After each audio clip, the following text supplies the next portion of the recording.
I think we have to recognize that sleep can't touch all of the other types of rest because if you're sleeping, you're not getting creatively inspired for more creative rest. You're not having healthy, life giving conversations while you're asleep. You can't express your emotions while you sleep, so you're not getting any emotional rest. So there are types of rest you will never get while sleeping, which is why some people, although having fantastic sleep scores, still feel tired and great labs and all the things, still feel tired because there's another area of deficit that they're not approaching.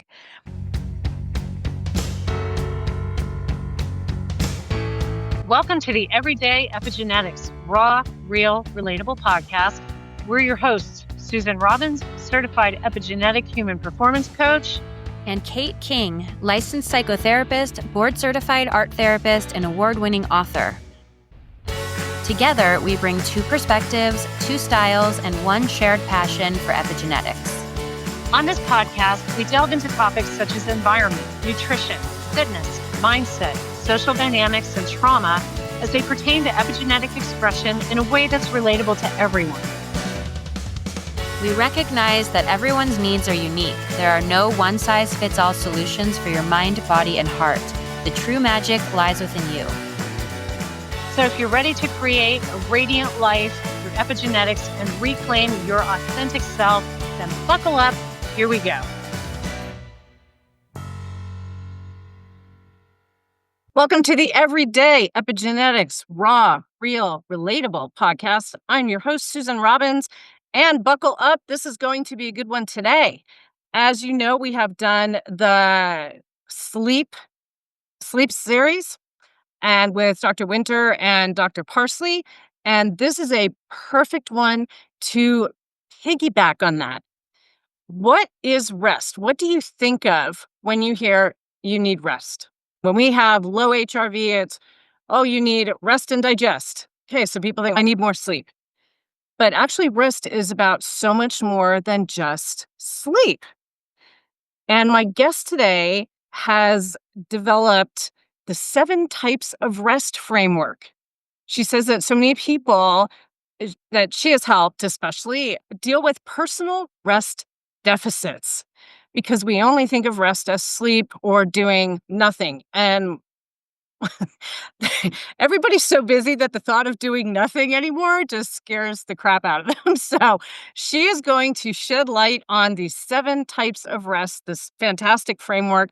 And those of you who have been listening to me talk on the podcast about the priorities within the health types, you are going to see some correlation here that I think is going to ring true with you. I watched my guest, Dr. Saundra Dalton-Smith, on a summit earlier this year and said, oh my gosh, I'm resonating with this. I need to get her on here. And I'm so blessed that she was grateful enough to come on here. She is a board-certified internal medicine physician, keynote speaker, and award-winning author who is redefining how the world understands rest and well-being. She is the founder of Restorasis. Did I pronounce that right? You Yay. did. Okay, I meant to ask you. It's a professional development agency that helps organizations reduce burnout and improve employee performance through science-based restorative strategies. We are also overworked. She's the creator of the 7 types of rest framework, as I was referring to previously. It's a pioneering approach that has transformed the way individuals and organizations address fatigue, productivity, and resilience. Her insights have been featured on, it's a long list, people here, so I'm going to name just a few. TED.com, CNN, MSNBC, ABC, Prevention, Inc., Psychology Today, and more. Her books, she's got the international bestseller, which is Sacred Rest, Recover Your Life, Renew Your Energy, Restore Your Sanity. And her newest release is Being Fully Known, The Joyful Satisfaction of Beholding, Becoming, and Belonging. And I am so honored to have you join me today, Dr. Saundra Dalton-Smith. I'm excited to be here with you. And it's funny, she's a Georgia person, I'm Alabama, and here we are coming together. Look at that. We're making it work. We're making it work. A little bit of SEC love here. So Tell me a bit about how you or and why you went into creating this framework around these 7 types of rest. Simple answer, I burned out. So, as a physician, I was about 5 years into clinical practice. It was around that time that my husband and I thought it was a good idea to have kids. Wasn't quite aware of how much energy and work it took to raise a family. So, that second full-time job was kind of the last bit of energy that I had left. And so when I found myself at that place, I wasn't ready to stop my career. I spent most of my life training for it, so wasn't going to just walk out on it, and I loved it, but I didn't know how to be sustainable in it. So that was where it started. It was really just I needed to determine how I could have energy at the end of my workday for my family that I wanted to spend time with. Because you're either fully present at work and then you're not fully present with your family, or you're giving all your energy to your family and then at work you're petering off there. And so there's that missing piece of how do I put this together? Yeah, I would come home at the end of the day and it's okay. I literally remember telling my husband one time that I have poured it all out at work. I have nothing left for you or the kids.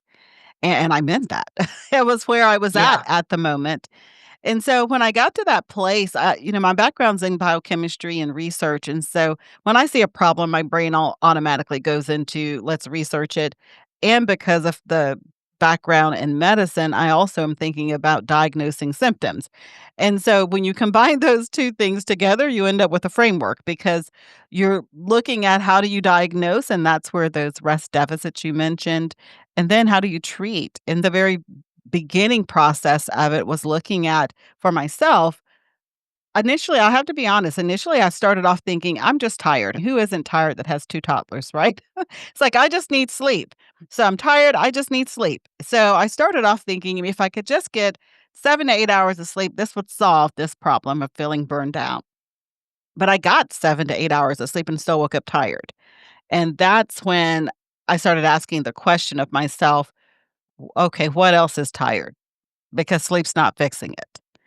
And, it's an interesting question because I think a lot of us say, I'm so tired, but just like I was, it's such a broad statement. It doesn't give enough specificity to solve the problem. And so Right. when I started looking at, what could be tired other than just that sleep's not resolving, those are where some of the different types of rest came from. Starting to look at maybe I'm tired because I'm using emotional energy or mental energy or creative energy or sensory. And I started looking at all of the different ways I used energy. And from there, the framework bloomed. Were you also experiencing other symptoms? Because don't you feel like it's first you start to feel a little bit tired before you get to that? But because I have also been guilty of the burnout, it seems to always be this time at this time of year, coming off of a summer of just doing, doing, doing, and trying to find that balance to gain to not have to go into burnout mode. And when you hit that burnout mode, you're pretty far into it. Were you experiencing other symptoms then as well as just not being able to be fully present and just feeling tired? Because you usually will see other physical symptoms start to come on Oh, as well. absolutely. Brain fog, difficulty concentrating, the hard times falling asleep at night. It's like I'm exhausted, then I lay down and my brain won't shut up. And those were the parts of the types of rest as well. Not being able to think outside of the box anymore. If there was a problem that needed like a solution that wasn't just like textbook perfect, it was like, okay, this is stretching me too much. I can't go there. I can't think about this. There were a lot of different symptoms, irritability, agitation, a lot of different things that were popping up. And honestly, a big part for me, a big part of it was wanting to withdraw. It's like I go to work, I come home, I stop hanging out with all my friends, I stopped doing things that once made me happy. You know, me time was no time because there's all these other obligations and responsibilities that were popping up that just seemed to be more important than even restoring myself. And that was the initial, I say, heart check that had to happen for me around the conversation about rest because I'd always grown up kind of thinking rest is what losers do who can't keep up with the rest of us high achievers. It's Right? just get over yourself and go do the work, and so that was my mindset, medical school, that's how you make it through medical school. You have the mindset Yep. of you do the work and you just move on with it. And I had to start seeing rest in a whole different way because if you see rest as this lesser thing than work, you're not gonna do it. You're not gonna even have any respect for it. So I had to gain a respect for rest all over again, and I had to start asking myself, "Okay, you have a great work ethic, but what's your rest ethic? Do you have any ethic around restoration, around filling yourself back up? Or do you feel okay showing up empty in places?" I love the rest ethic. I love that term. And to be able to show up again. And I think also what I picked up on is here you were a physician actively working, and all of these symptoms are there, and yet it's not clicking. And I think, especially those of us that work in these fields of wellness, we're into it. It's our passion. Like you said, you loved what you're doing, and you're concentrating on everybody else. And where's the awareness? Here you are as a physician, you're going, where's the awareness of myself? What's really happening? So it I think what this is about really is creating that awareness with yourself. What is your rest ethic? How do you choose to be present in this world, not just for everybody else, but for yourself so that you can thrive instead of end up in that burnout state where you were? Yeah, and it's interesting that, I'm in internal medicine, so it's like you get taught a whole lot of stuff because it's primary care, so you're encompassing all of the adult experience as far as health. And it was interesting because that's sustainability in the career is not something they ever talked about. And even for other patients. For example, patients would come in and they would tell me, "I'm tired, doc. Make sure my thyroid's working, my hormones are, in balance, all the things." But all of those things can be normal and you can still have a rest deficit.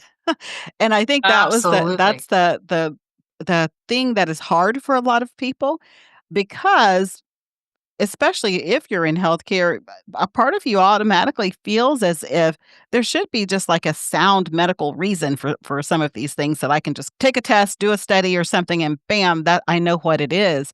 But this is more lifestyle related. It has so much more to do with even perception, how you view things, the stories you tell yourself, how you enter into situations, conversations, opportunities, activities.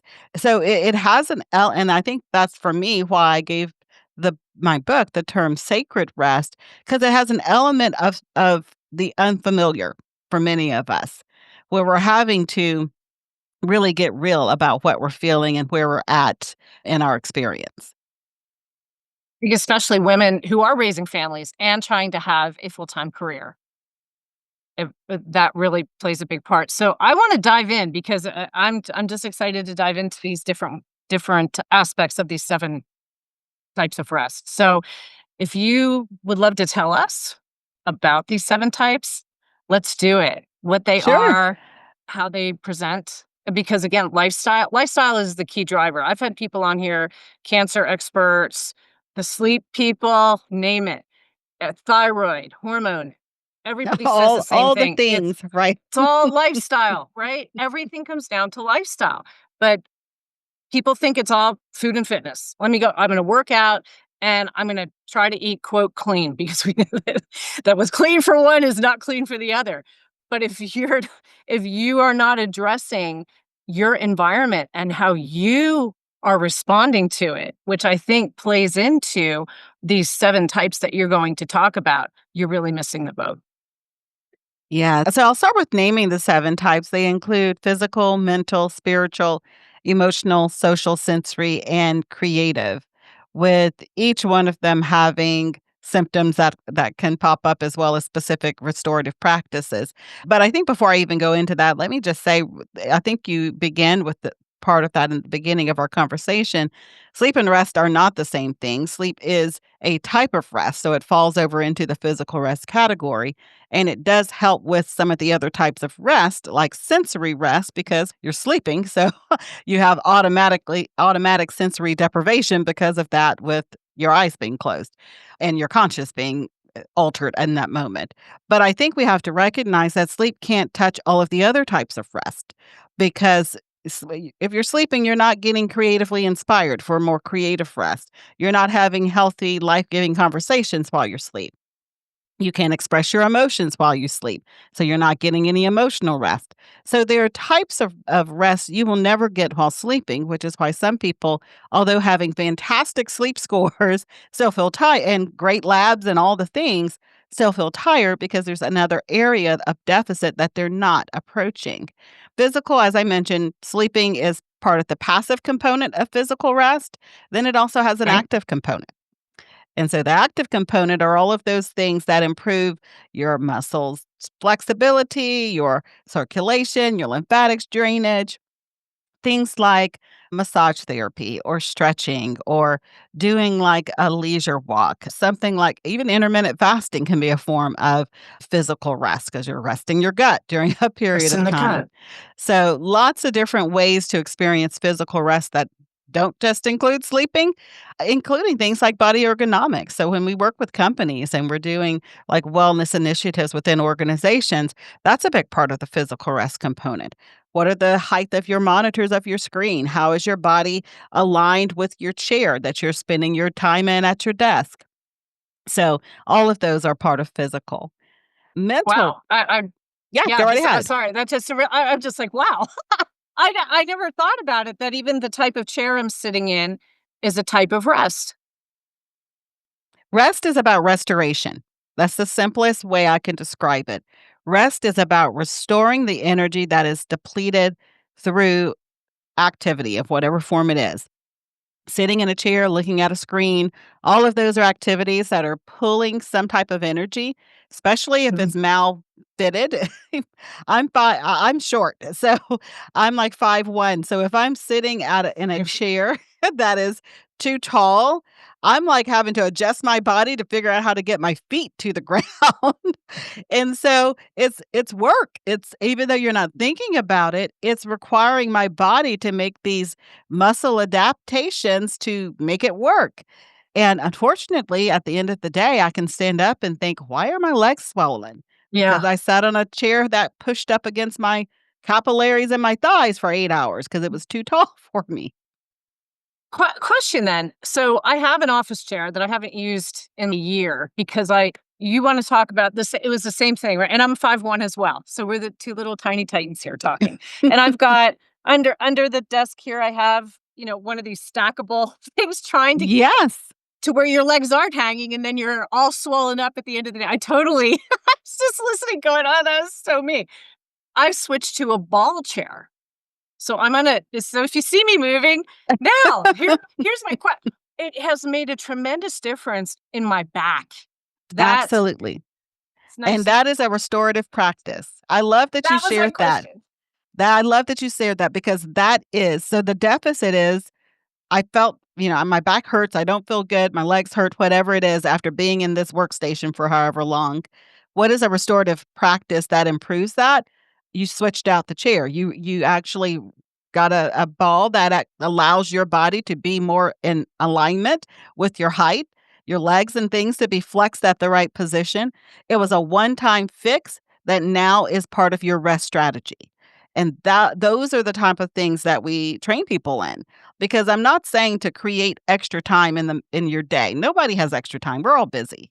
Let's be realistic. We're all busy. Nobody has extra times. Vacations are not a burnout or restorative practice strategy. No. We have to be realistic. What can we do in the middle of our busy days? Some of them are one-time fixes. Some of them are things that we just have to integrate. So take a rest break or an intermittent break of some sort to do a restorative practice, and we're incorporating it in the 9 to 5 or whatever shifts that you're working to be able to be sustainable throughout the day and end the day with some energy. Sustainability, that's the key. right? Something that Absolutely. you can continue to do that's going to work. Okay, keep going. But I'm glad because I saw as you were talking and you said, I was fidgeting around trying to find the right foot placement, and I'm thinking, wait, I slide a lot just because it feels good on my back, and that's what I love about this movement, and making sure that that's still restorative, right? Even though I'm moving, it's It is, because rest is not about cessation. What you're actually practicing is what we call body fluidity. And so you're actually keeping your body in a fluid motion even while sitting. They say now that being sedentary is as bad for you as smoking. You're naturally practicing some body fluidity just because you're on a fluid seated surface. So your seat itself has a level of fluidity to it that keeps your body in fluidity. okay. We're only on 1 out of 7, and I'm just totally fascinated into this. Okay, keep on going, doctor.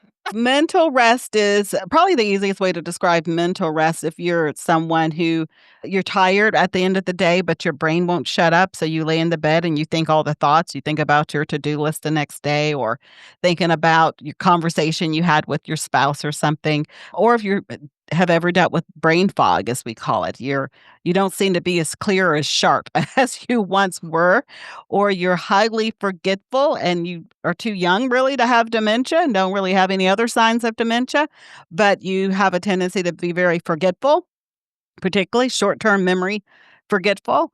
A lot of those can be signs of a mental rest deficit, and it really boils down to just the way that we've trained our brains to process and hold on to information.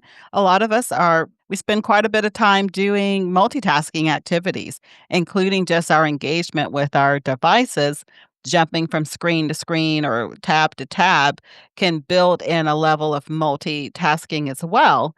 And so then when we're trying to hold on to information, our brain has become unfamiliar with that process because it's familiar with jumping from one thing to another, just like it jumps from one screen to another to look at information.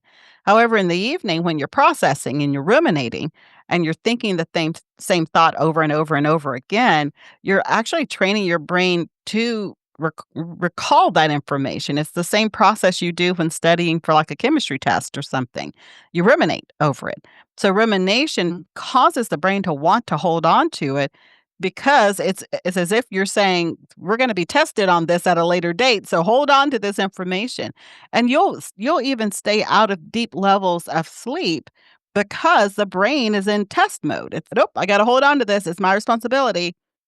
So some simple task of releasing that, especially at nighttime, can be something as simple as brain dumping, just having notepad, piece of paper, journal, whatever it is, just some way of jotting it down because it emulates the thought of it's like having the test. It's now on something concrete. The brain recognizes this is not my responsibility anymore.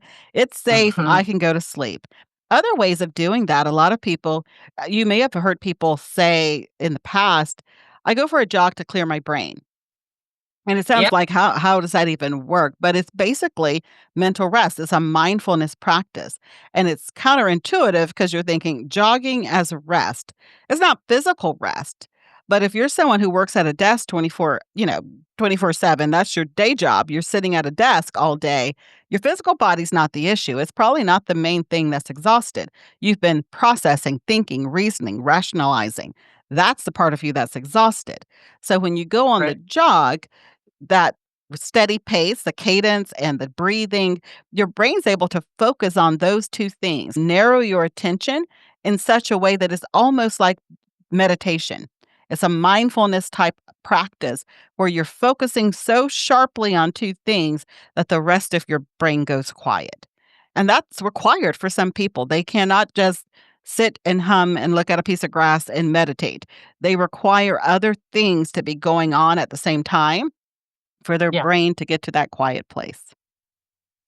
So if I were to go for a walk, because what I typically do, I sit in this chair for a couple of hours and I'm going nuts. I need to, right? There's that the physical is fine, but the brain, it's too much information, right? You like you said, you're screen to screen, you're recording podcasts, seeing clients, whatever it might be. You need to take that break and physically extricate myself and go take a walk. So if I listen to a podcast on that walk, I've had listeners say, I listen to you when I'm out on a run. They tune it. That's when they do. That's when I like to during an activity. I'm not thinking. I'm just listening. So is would that still be considered having a Depends on mental the rest?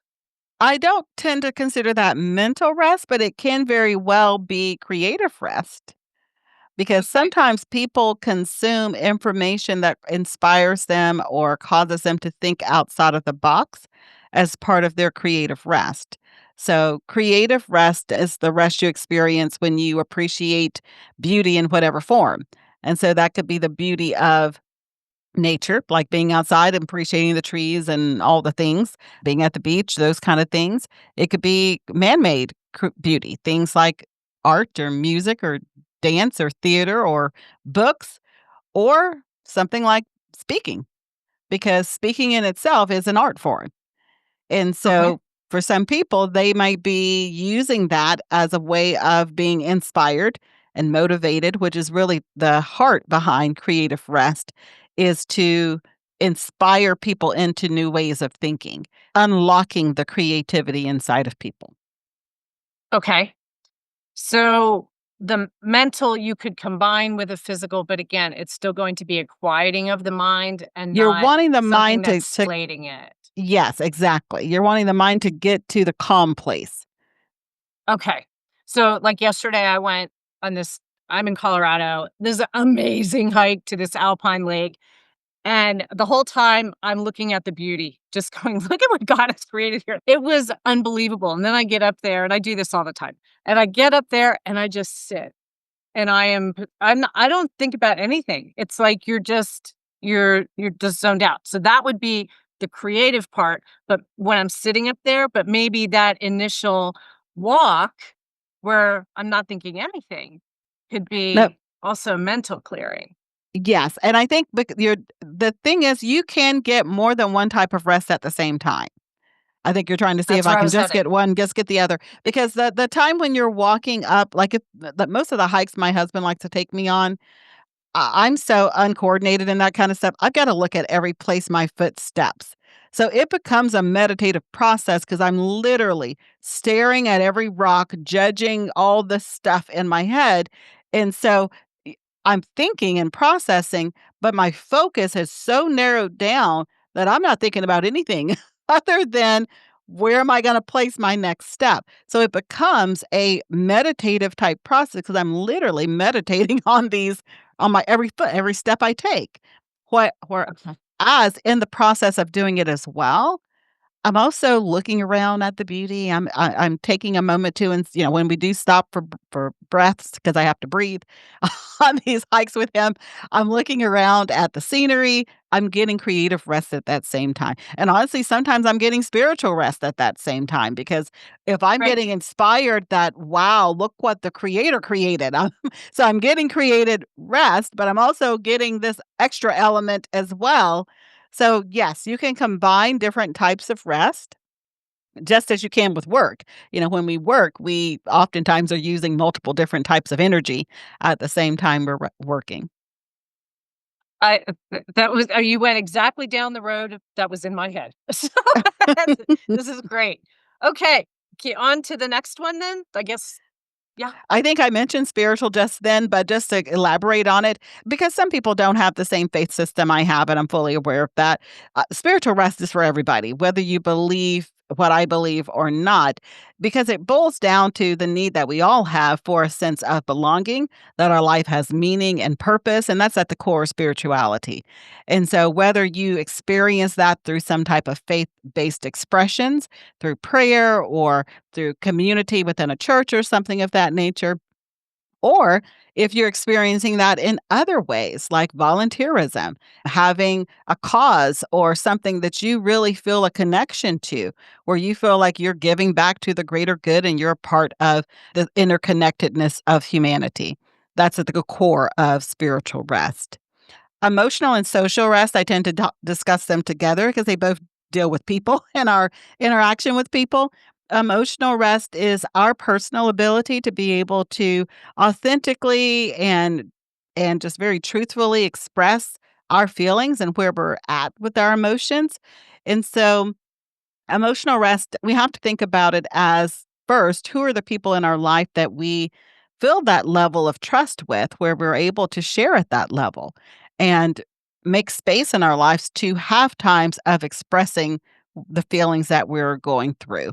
If you don't have that person, there's not a counselor or therapist or a friend or someone that you feel that type of connection to, you can still get emotional rest through things like journaling, where you're processing your emotions just very truthfully on paper in some way or on the computer.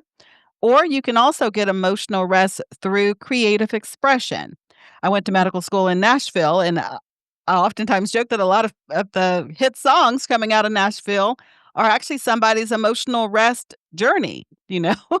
Someone's boyfriend did them wrong, and now they're putting it in song. And so all of a sudden, they get to release their true feelings about what they felt about that experience. And so there's multiple different ways. Some people experience expressive emotional rest through things like art or through playing an instrument or, different there's multiple different ways, but the heart of emotional rest is evaluating and having space in your life to really just go deep into what you're feeling and acknowledging it. And then on the other side of that is the social rest component, where also it requires people, but you're looking at how people pull from your energy or pour back Mm-mm. into your energy. And so majority of the people in most of our lives are negatively pulling from our social energy. Doesn't mean they're negative people. It's just the nature of the energy pull. So your family, your friends, your adult parents who might be elderly and sick, and all of these people, clients, bosses, all of these people are negatively pulling from your social energy. So then you have to think, who are the people in my life who actually are life giving? They pour back into my social energy. They are affirmative. They don't necessarily need things from me all the time. They are allow me opportunities to be without always having to do. And so those people have to have a place in your life as well. Now they can be your parents, your spouse, your kids, but it requires an intentionality on a relationship evaluation. Because if you have adult kids and like most kids when they're small, they grew up on the pull all the time. They're always needy, needy, Huh? needy, negative pulling from your social energy. They may require a little bit of retraining to now flip over to be part of your social rest, life-giving people because they weren't trained to do that. Same with spouses. Oftentimes I'll hear that was one of the probably most unusual things that I've learned from the book being released, Sacred Rest, is we were getting a lot of emails from gentlemen who were telling us how much more sex they were having after their wives and they went through the book. And it was very strange because I don't talk about anything specifically related to that other than the fact that when I started challenging couples to actually spend 5 minutes a day just practicing this social and emotional rest, one of the statistics talk about couples spend majority of their time face to face only when they're arguing. So now if you're Really? spending that time face to face, just 5 minutes, like put the fork down after dinner and or whatever, and have 5 minutes where you ask each other, how are you? What's going on with you today? How are you doing?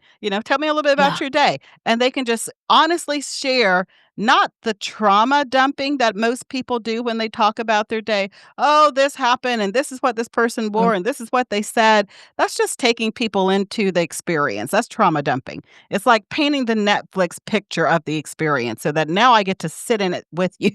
We get to mope together in the pain or whatever. Yeah. But actually being vulnerable and saying what the experience did to you. Oh, that client came in and was so rude and slammed down the, computer or whatever, and it made me feel unseen. Uh-huh. It opens up a whole different part of intimacy because I'm trusting That's you what I with was part of me. just thinking. Yeah, Yeah, I'm trusting you with parts of me that I'm trusting you not to wound me for saying that I was wounded. And it built people's relationships back up, which then when intimacy is rebuilt, what happens? You want to have sex with the person if you're married to them, right? Uh-huh. So it was just a really unusual benefit, I guess, is how most of those gentlemen Yeah. propositioned it Go to me in their thank you letters. So, it was, so emotional and social rest can be very beneficial if you're a married couple to start entering into that together. No doubt. That was the first thing I thought of was about the intimacy because if you're doing the trauma dump, that doesn't pull you closer to somebody. And then you go to bed and it's the obligatory, you want to get it on tonight or what? It's like, feeling the urges and the wife's thinking, yeah, I just had this day that I just dumped on you and you think this is what I want.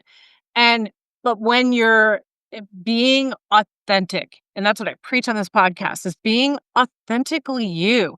And that doesn't mean, like you said, dumping trauma, but being able to say, this is how that made me feel. And having that person that allows you to be that, and you're face to face, and you're not sitting there with your phones, eating dinner with the phones going, and you're just having that 5 or 10 minutes.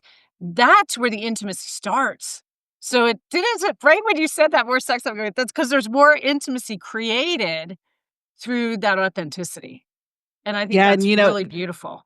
that leads me over into the last type I think that we haven't talked about is sensory rest because one of the things that a couple of once that conversation got out of the Pandora's box with these emails people started sending me, I started diving deeper into that because I thought it wasn't something I'd ever really thought about, but it was a big deal for people, a big enough deal that they were reaching out about it. I started having more people then mention how once they understood sensory rest, and I talked about this briefly within the book, but I want to go a little bit deeper here with it because I feel like once people started telling me this, people started reaching out about sensory rest, saying things like, I think this is why I don't like to be touched by my husband because I'm homeschooling our kids, and so I'm touched all day long. And so I'm sensory overwhelmed by the time he comes home and wants a kiss. I don't want to kiss anybody else. I've been kissing boo-boos all day long, you know? I'm done with the kissing at this point. And I think it actually helped people to realize how these different types of rest affect so many other areas of our life. It's not just our fatigue, it's our ability to enjoy the good things of life, to actually enjoy things that require some energy in these different buckets, but you got to have a little bit of energy left to even enjoy them. Do you think it allows us to be more in the moment too? Yeah, one of the things with sensory rest is the appreciation of kind of what's going on right now in your sensory environment. And whenever we start feeling sensory overwhelmed, we're going to withdraw. And so if I'm sensory overwhelmed, I don't want any more noise. I don't want any more touch or whatever it is, whatever the sense is that I'm feeling I'm overwhelmed in. And that's what sensory rest is. It's that sensory reprieve, the withdrawal. But when we live in a state of chronic overwhelm in whatever area that is in our life, you can get to a point where you never allow yourself to fully live because you're constantly in this pullback state. That makes sense. And I've been jotting questions down as you went through these. So if you don't mind, I'm going to backtrack a little bit just Sure. to bring up some of the notes that I that had my mind going here. Under the spiritual, so the spiritual and emotional. So the first one under the spiritual, you said could be volunteerism, a cause. Now, couldn't that go a little too far with something about a cause when you look at everything that's happening these days and you have people that are just like, bam, they're out there all the time, whether protesting or whatever, that it's taking it from being that spiritual rest to creating more stress? So can you Oh, get yeah. into the danger of too much of that?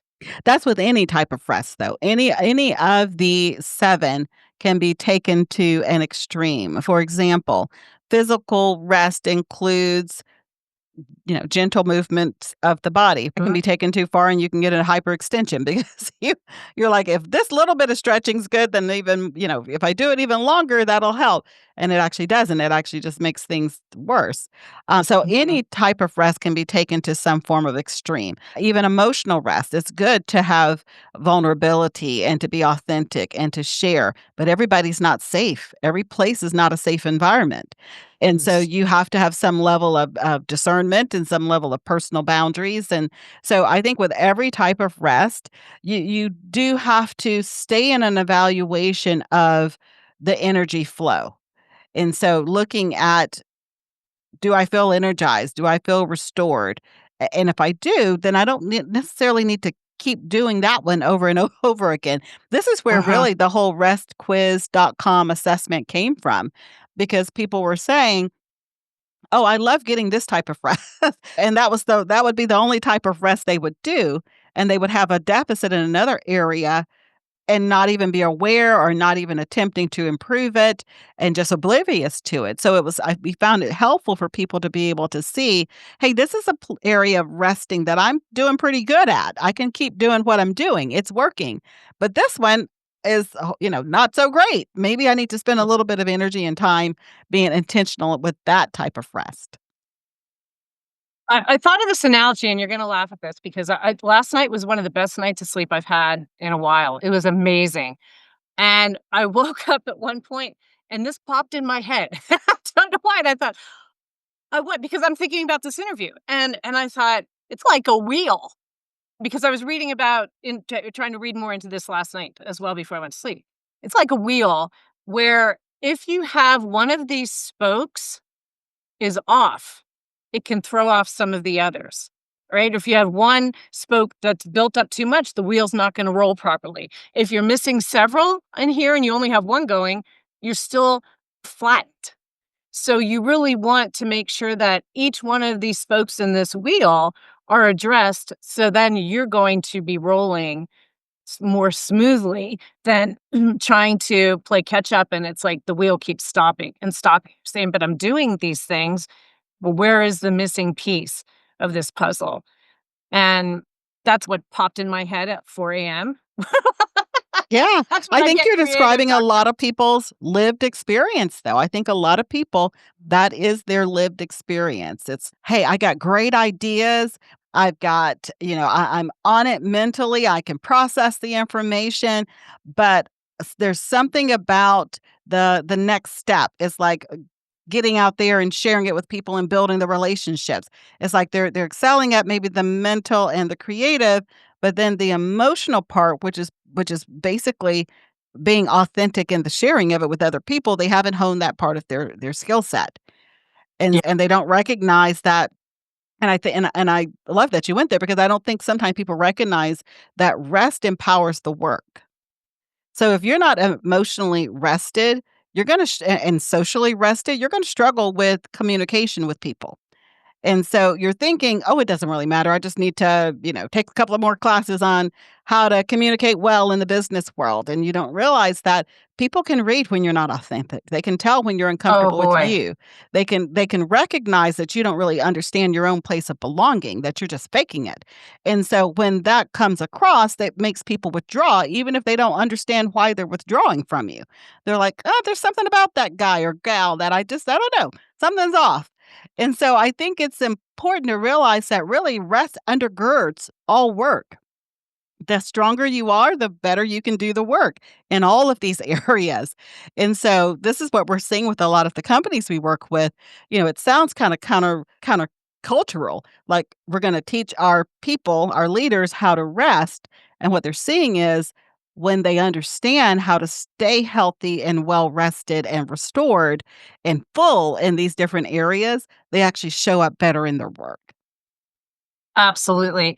I'm actually certified in the corporate aspect of the AI I was telling you about, Mhm. and it's the same thing.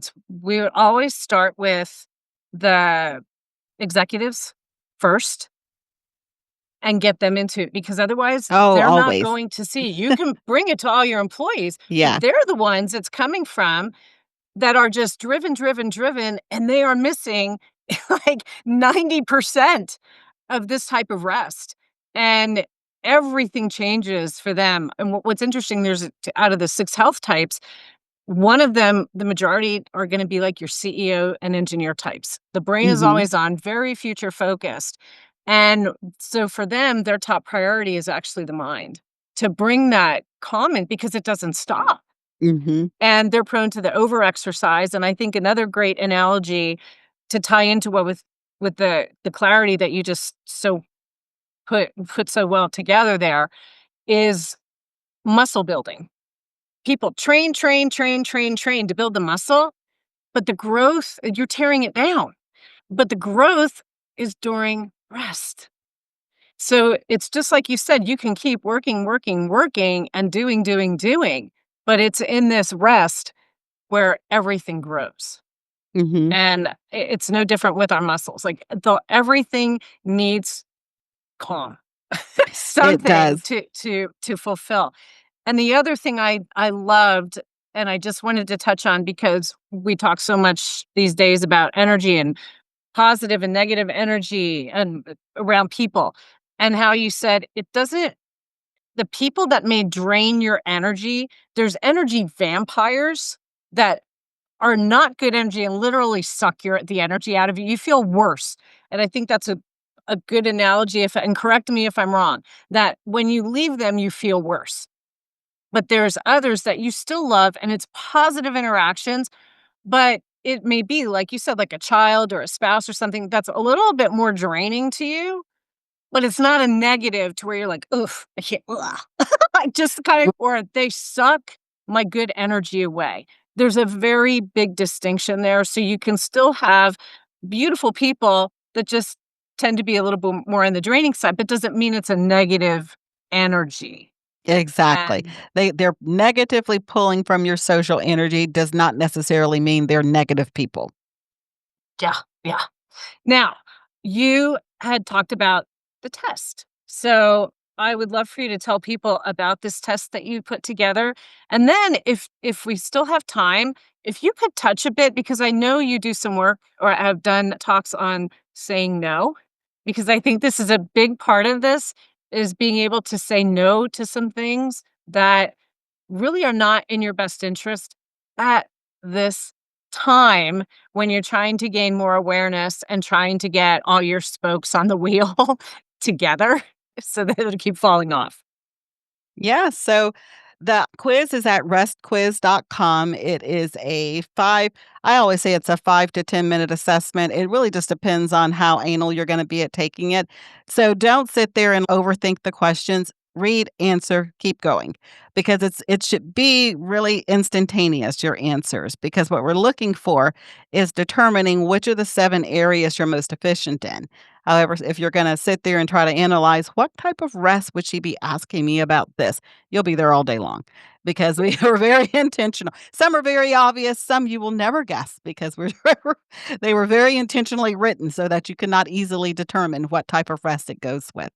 And so at the end of that, you get a score, an email with a score in all of the 7 areas so that then you can take that information and the ones with the highest scores, you can begin with 1 or 2 of those. That's the places that you begin to think up some additional restorative practices you can begin to incorporate in your day. And you don't have to try to hit all 7 at the same time. And sometimes you may be, like I was, depleted in a lot of them. So, we have people who they're depleted literally in all 7. You pick the one that you feel is most affecting your life right now. And so you begin there. Don't try to eat the whole elephant. You're not gonna succeed that way.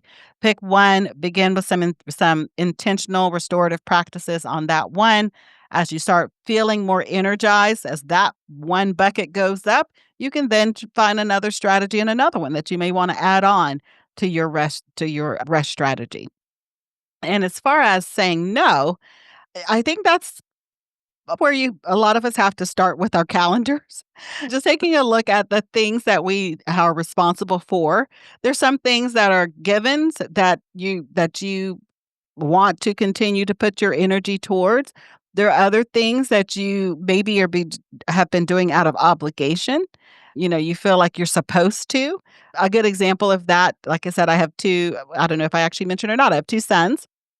They are now in college, but when they were in grade school, I'd sometimes have people ask me, I'm literally working 40 to 50 hours every single week, and when they were in grade school, the teacher or the other parents would ask, "Oh, would you like to volunteer for baking a cake for our whatever?" And a part of me feels like I should say yes because I don't show up to all the things because 'cause I'm working, and the mom guilt pops in, And then what ends up happening? Now I got extra responsibilities because I don't know how to cook. So now I got to figure that out. And I'm just stressing out and maxing out time unnecessarily. So I think whenever we give a yes out of fear or shame or guilt, that's an automatic sign that yes should have been a no. Because it's not coming from a healthy place. It's coming from things that are just trying to trap us into the energy zap that we're already in. And so I think we just have to kind of keep ourselves in a place of honesty about what the things are that we feel are should be priorities in our day, where we want to spend our time. And then when things pop up that either are out of season or out of alignment with our current giftings or talents or energy, we need to say no. I love that. I love that distinction of when you get asked something, if it feels right, it's going to feel right. If you're having that hesitation, something about that, we discount our intuition, our gut, what our bodies want. Everything it tells us. And I think when we discount that, that's where we start to get into trouble. Is just being the yes girl or the yes guy instead of not this time, try me next time. Maybe this just was a bad time, or I'm trying to work on my 7 types of rest right now. It's just one of them. I need to respect this. Please help me here do that. But so I do love that distinction.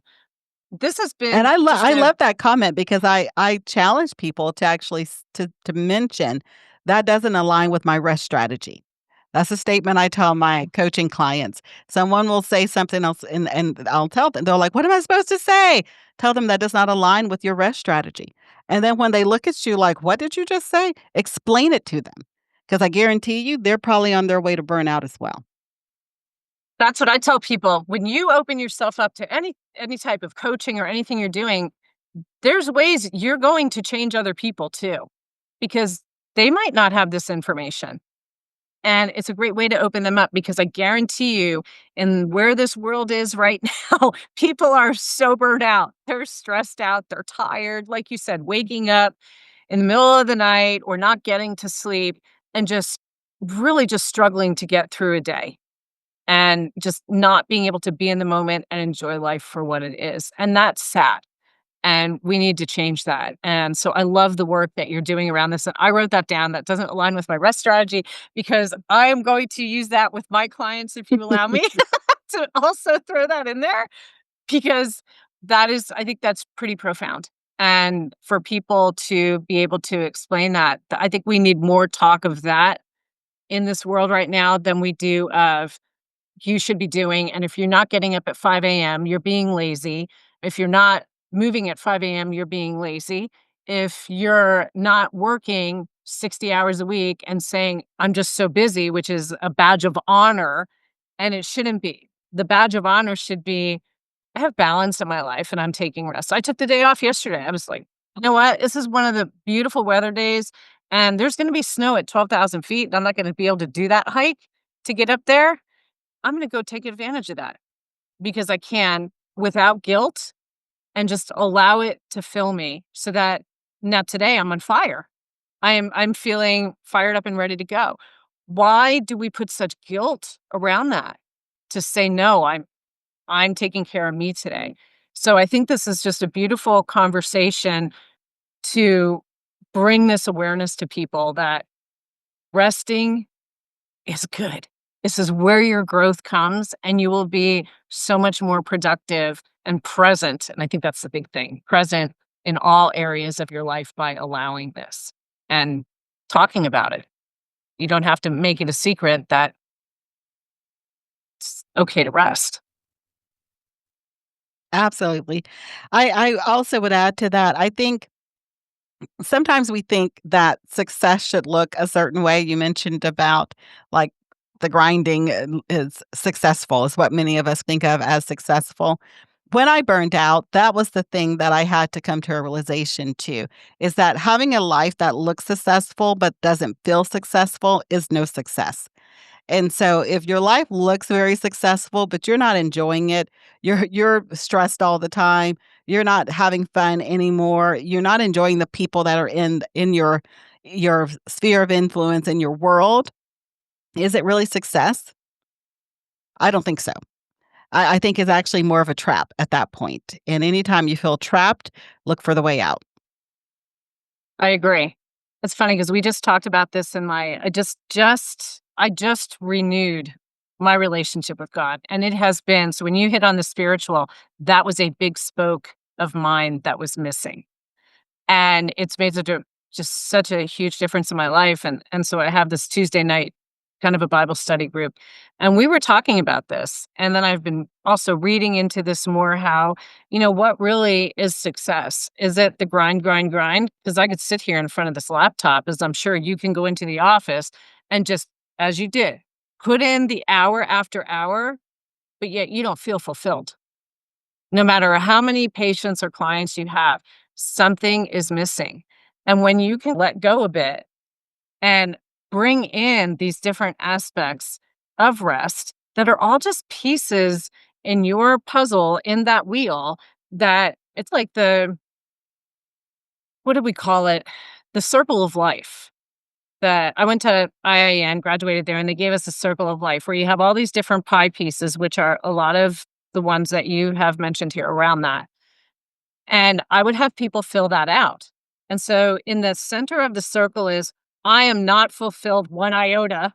The outside of the circle is, I am totally full. And I would have them go and put a dot next to each one of these where they were. And one of the pieces of pie is joy. And when I would start working with people, there were very few people that had joy towards the outside of the pie. So much of it was on the inside. Even when they showed other things, I'm happy here, happy here. You're saying, but where's your joy coming from then? And so to really, I think, like you said, look and be honest with yourself and not even taking the test, not what do they want me to say? How does someone else want me to be? When you are just you and you can tap into that honestly. And I think that's the part of the faith that helped me to look at where was I lacking in any of these. And now you've given me another one I need to work on here. Thank you. That You was brought some actually the clarity to me reason today. for the second book, Being Fully Known, because after sharing with people the 7 types of rest, there were 3 that continue to keep popping up as stress points for people, and that was spiritual rest, emotional rest, and social rest. And so that's the 3 Surprising. chapters, the 3 sections, I should say, of being fully known: beholding, spiritual rest; becoming, emotional rest; and belonging, social rest. And really framed around this disconnect between doing and being, and the stress of doing and feeling as if you always have to show up a certain way and show up in a certain capacity, the value that people place to that, their inner worth that they attach to that, and even their identity sometimes that gets attached to that, and the energy drain that that was having on so many people's lives. And I think once you start reckoning with some of those deeper aspects of ourselves and you get to a place where you truly feel like you're showing up in the fullness of who you are, that has its own level of rest. And I feel like that's the reason so many people struggle with joy, because the joy is framed around doing and activities and responsibilities, and it's not coming from a deeper inner source. It, I'm going to leave it there because that was such a perfect summation. I don't think I need to add any more to that. So, do you do you have any more? That is there anything that we missed that you would like to cover? I think we covered it. No. I think this was fantastic. This is going to get down as one of my favorites. I just feel really full after listening to this. So, if someone is interested in working with you, finding your books, what are the best ways to reach you? We will have all of this in the show notes. But for the people that are not wanting to go to show notes and they were listening and want to jot it down, how can they find you? Yeah, probably the easiest way to connect with me is at drdaltonsmith.com, just DR in my last name. I do have a podcast also called ichoosemybestlife.com, and you can always head over there and check us out there as well. ChooseMyBestLife.com. I am writing that down because I'm actually going to go for my walk break. I've got 3 miles that I'm going to listen to your podcast, one of your podcasts. Oh, I So love it. perfect timing. You have a new listener. So thank you so much for joining me. I think this has been just such a fantastic conversation, one that really needs to be put out there. And I'm just so blessed that you were able to come on and have this conversation today. It's been a joy to chat with you. Thanks for having me. And I'm going to throw in a little Roll Tide. Since I'll be at the game, I will accept that this time. And my condolences from last week. But thank you so much. Everybody, share this. Everybody you know, and probably including yourself if you're listening, is suffering from at least one of these personal rest deficits. Let's make sure that we start practicing being human beings and not human doings, and put these things into practice and make a much more full life for ourselves and then those around us that we love. So get out there, make it a great day, and be your most authentic self. Thank you for joining us. Thank you so much for tuning into our podcast. If you enjoyed this week's episode, we'd love for you to share it, leave a review or comment, and subscribe wherever you listen to podcasts. Help us get this information out to everyone who could benefit, and we'll keep bringing you the content you crave. You can also check out our podcast site at everydayepigenetics.co and sign up for our newsletter to stay updated on upcoming episodes. The link is in the show notes. If you're interested in DNA or epigenetic coaching with Susan, or Radiant Life coaching for deep inner work with Kate, our contact info is in the show notes below. Now go and make it a great day and let your most authentic self shine.